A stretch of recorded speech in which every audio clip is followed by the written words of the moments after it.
Hey guys, it's FanofFans47 here with another update to my TOA Melodix setup. This one's going to be huge. First of all, I am trying out a new camera today, so definitely let me know how the quality is. And yeah, so just get right to it. And first of all, no, you're not seeing double.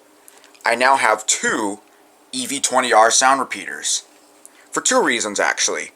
One, I just simply wanted some more room for custom audio recordings. And two, this is the original EV20R right here. I accidentally blew the transformer on it, so the amplifier on it isn't working properly anymore. It happened when I was doing a bunch of rewiring, and I guess I shorted something out. So, that was kind of a bummer. So I got this one for around the same price I did as the original. And this one's working just fine, so I just have everything tied into this now. So, yeah.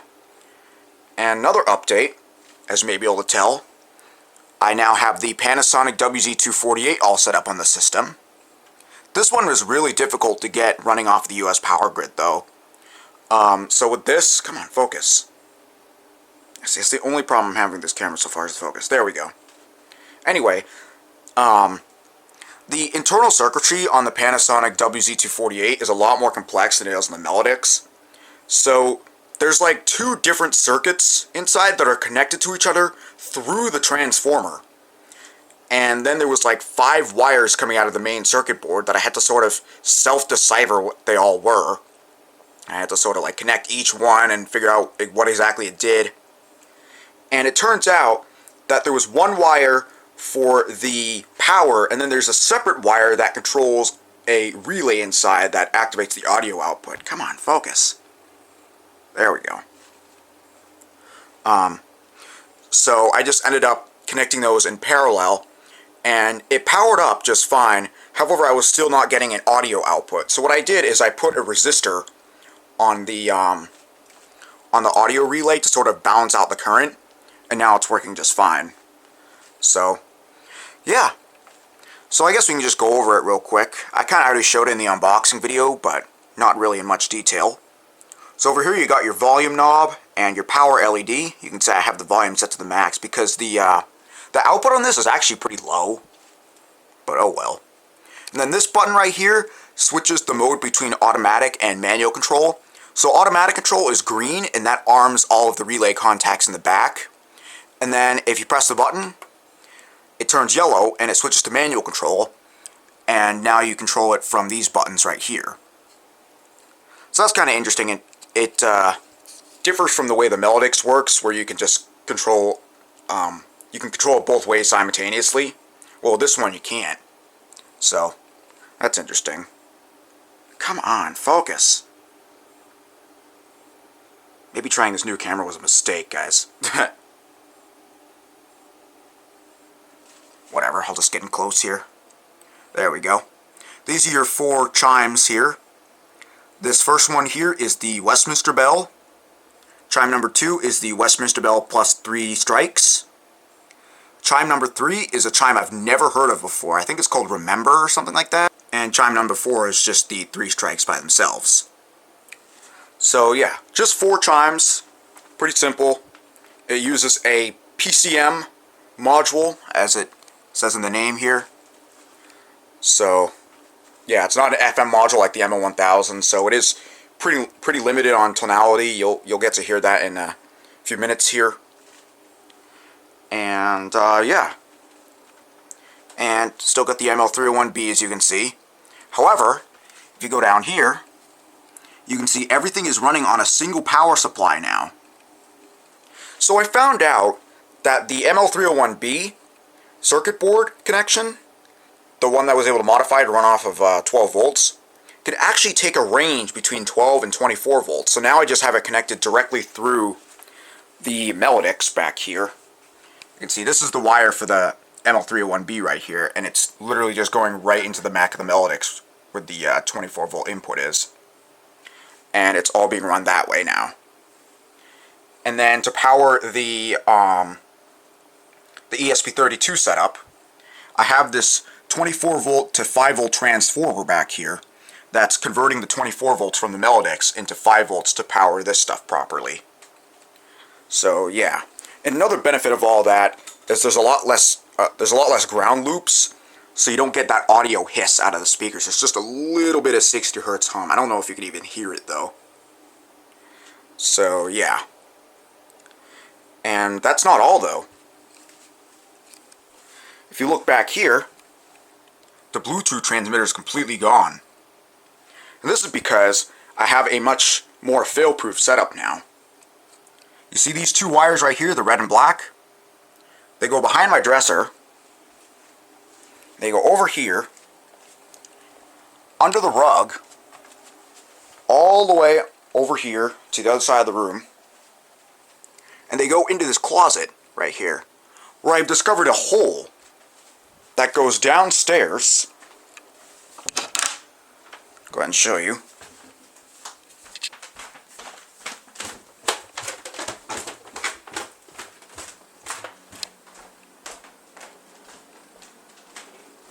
And it goes into this closet here,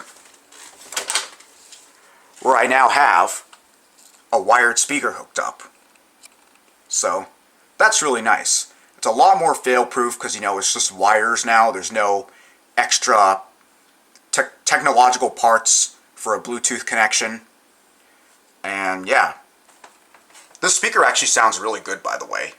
And it's held up on the ductwork with neodymium magnets. So yeah.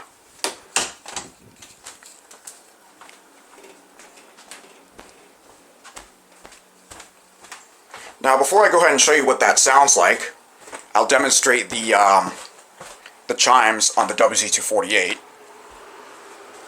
Go ahead and shut this again. Please ignore the background noise, it's just my AC, it's really hot today. So we'll go ahead and put this in manual mode.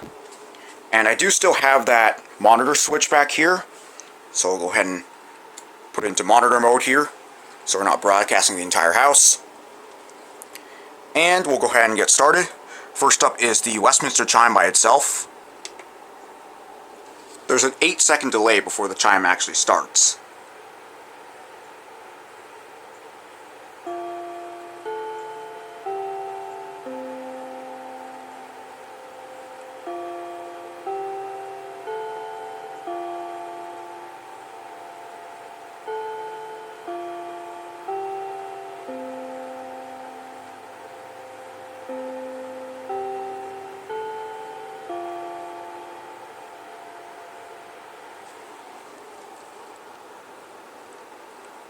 And now we'll do the Westminster bell plus 3 strikes.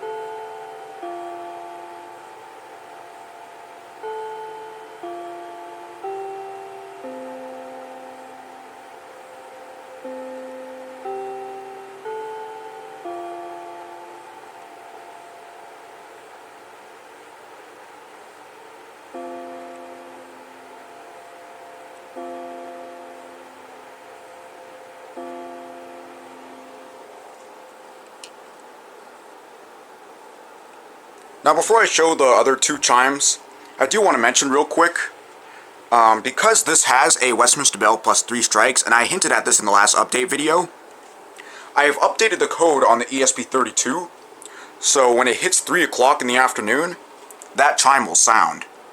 So that's cool. So now the system goes off every day at both noon and 3. So yeah, and now we'll do this other chime that I've never heard of.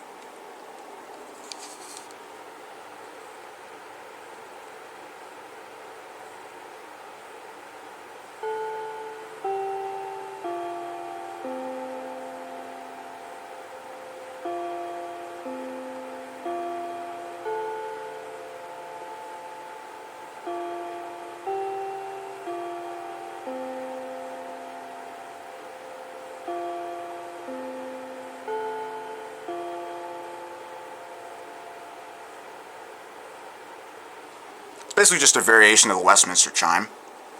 And finally, the 3 strikes by themselves.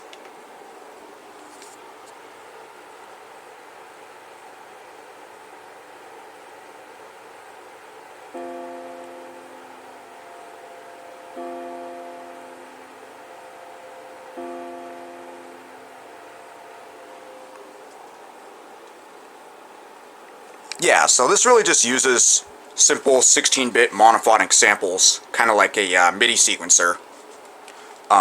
It's definitely not as sophisticated as the ML1000, because like I said, it is only PCM. It's not a full-on FM module or anything like that. So, yeah. And I guess I'll go ahead and show you what the downstairs speaker sounds like now.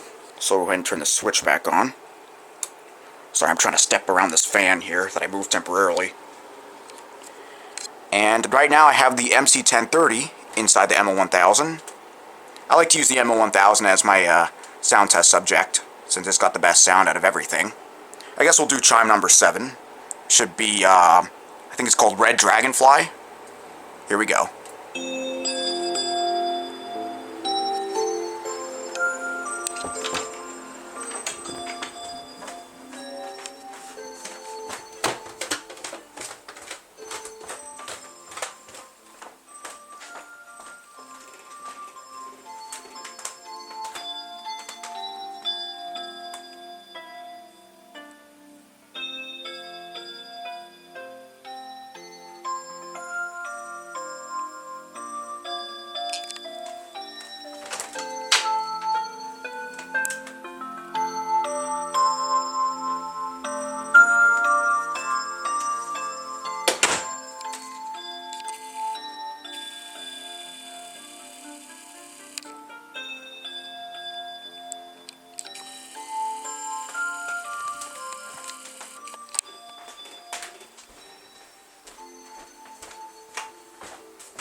So yeah, I'm glad I finally have the downstairs system working again, and in a much more fail-proof manner.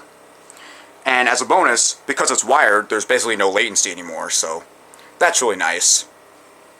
And I guess before I end the video, I can show you all the wiring updates I did. So you can see there's a lot more stuff back here. Another thing I did add is this LED right here, which is basically an error indicator, because I occasionally have issues with the ESP32 connecting to the internet, where it fails to find an IP address. So whenever that happens, that light will turn on to let me know to restart the ESP32. So, yeah. But, anyway, I think that's really about it. But, yeah. So I do want to end off this video by saying a huge thank you for 50,000 subscribers. It means the world to me. It's a huge milestone. And look forward to a special coming in the near future. I've already started working on it. And, yeah, with that said, peace out.